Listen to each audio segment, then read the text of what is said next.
ating pong Mayor, Mayor Boy Alvarez, sa ating pong Vice Mayor, Vice Mayor Eric Garcia, sa mga kasama ko po sa Sangguniang Bayan, sa ating pong mga board members at sa ating pong mga bisita, isang mapagpalang hapon po sa ating lahat.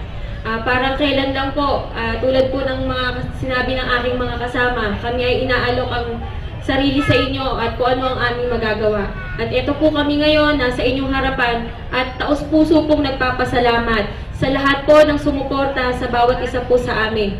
Magmula po sa unang araw ng kampanya hanggang sa meeting de avance na nagtiyaga na abutin tayo ng gabi, hindi nyo kami iniwan. Maraming salamat po. At sa aking pamilya na araw-araw kasama ko sa lahat ng aking pinagdadaanan ng kampanya. Maraming salamat po. At po ng aking ipinangako at mga nasimulan na gawain ay pagpapatuloy ko po.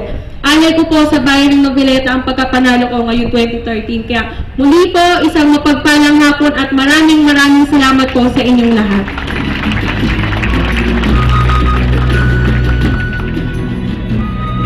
Isa pang mensahe muli ang ating narinig mula naman sa ating kagalang-galang Wilfredo Anglo.